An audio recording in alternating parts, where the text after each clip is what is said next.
Welcome to the Benefit Girl Heart Spill. In our episode for today, we are going to spill live. Here on the spill is the Benefit Girl. Thank you for tuning in.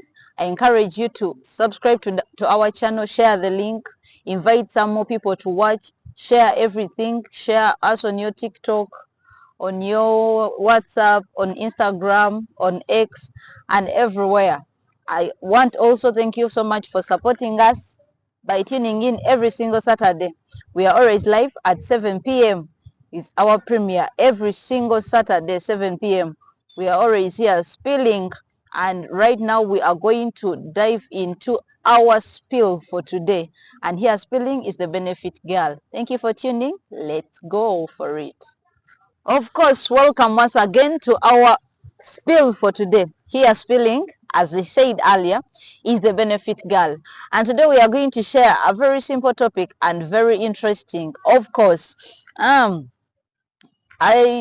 gave it an heading which says, like, it's a question and this person does not know what exactly to do about this. He's like, I don't know if I should marry her.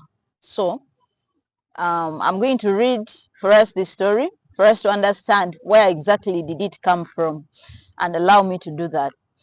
A little bit of backstory. My 29-year old girlfriend and I have been together for a little over 2 years. About 3 months I proposed to her, and I proposed to her and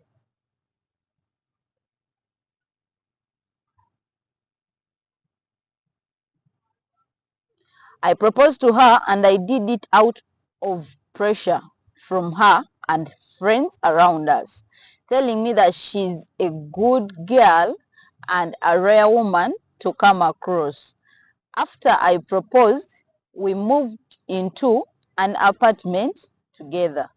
Now that we have been together for a couple of months, the idea of being with her for the rest of my life does not sit well with me. We don't really agree on things, and I've tried to sit down to talk about serious things like finances, future goals, what are you working towards, and it never gets anywhere. It actually turns into an argument, and I am at a point where I am happier when I am away than when I am around her. I want to bring it up with her, but I don't know how to. Any advice will do me good. Thank you, Benefit Girl.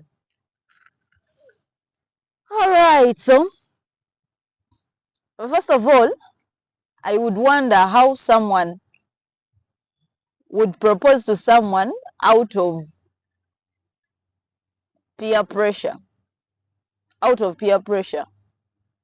So, you propose to someone out of peer pressure and friends, because I read a phrase here which says, I proposed to her and I did it out of pressure from her friends around us, telling me that she's a good girl and a rare woman. The fact that you're just told that this girl is a good girl and a rare woman, it's one of the reasons that's why she's not your woman.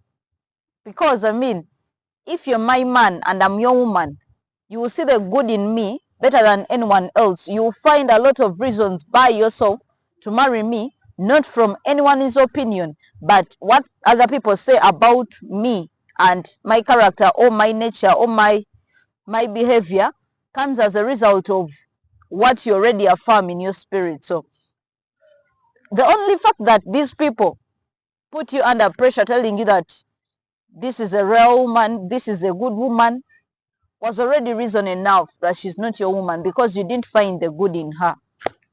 But getting back to the story, you're like, I don't know if I should marry her. In my opinion, I would say you should not marry her. Why? That's what I'm going to share. Why? But before I share that, before I share my why, let's first understand, ladies and gentlemen, that marriage, I don't know how I can describe marriage, But I don't know really how I can explain marriage because I'm not married. But at least I have some glimpses about marriage. I don't think marriage is something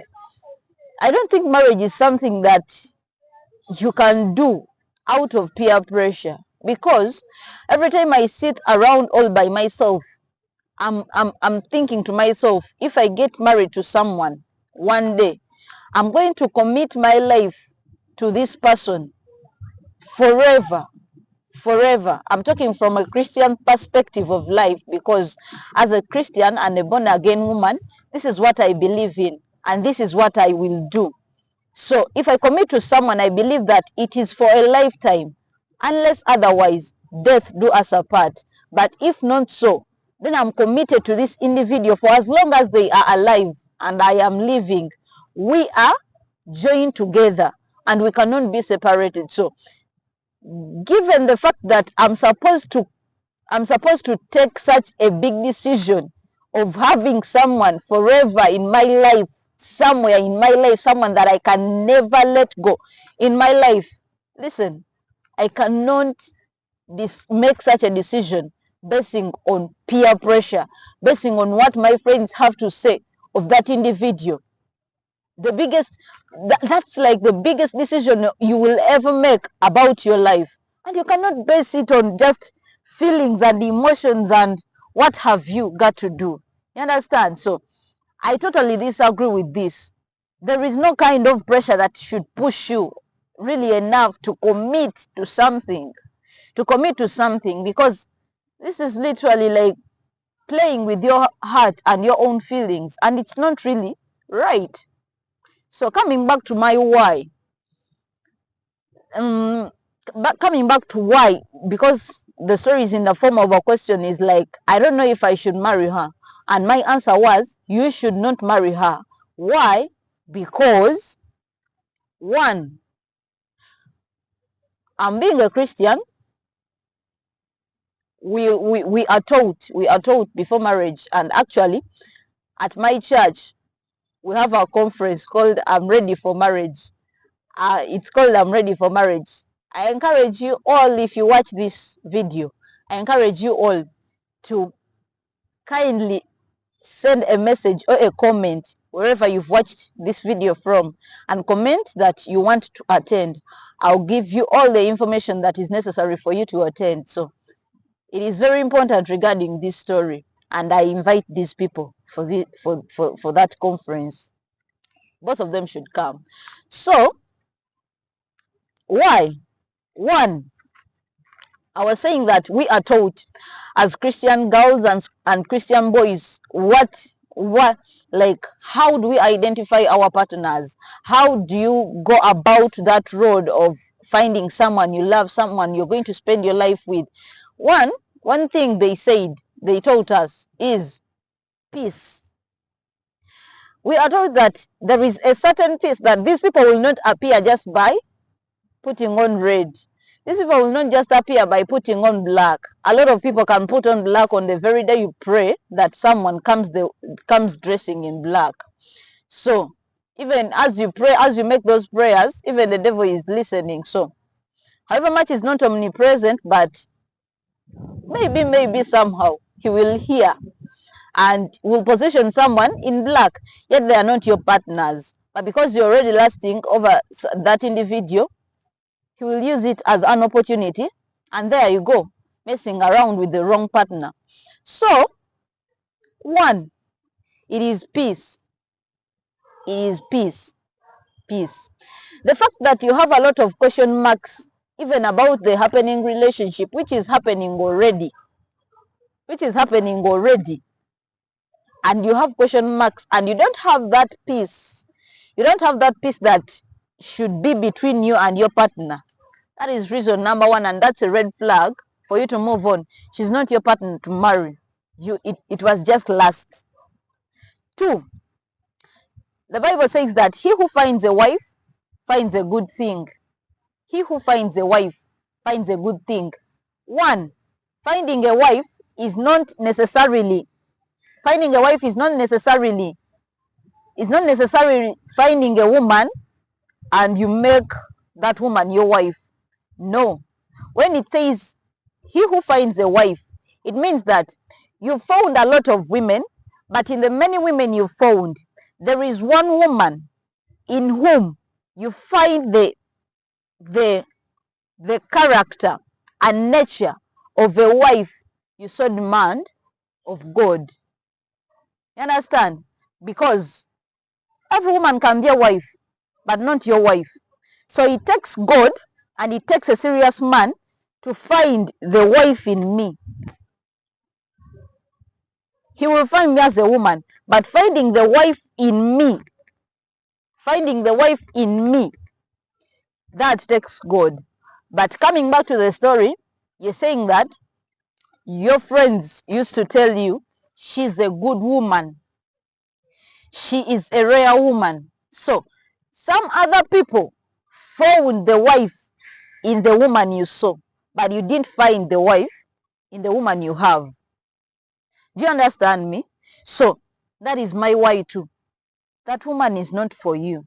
And to cut the long story short, such that you people don't break each other's hearts, I think you should call it off. I think you should call it off. You should just call it off in good faith, and everyone should have your peace and their peace. The reason as to why you're not on the same page, because you're indeed not on the same page. You didn't see the wife in her, and she doesn't see maybe herself making a family with you. So you've discussed these matters, you've tried to plan life together, but she shows you that she's in and out. However, that's a perception of the story. When I write number 6 here, the person this side will see a 9, and I this side will see a 6. Someone here will see something like an infinite sign, and someone this side will see something like a stick and an O. So that is in the perception of the way I'm looking at it. But however, maybe this woman is not ready just to commit. Maybe she feels like you're moving faster, or she wants you to first marry her. Those are all perceptions, but according to me, that is what I have to say.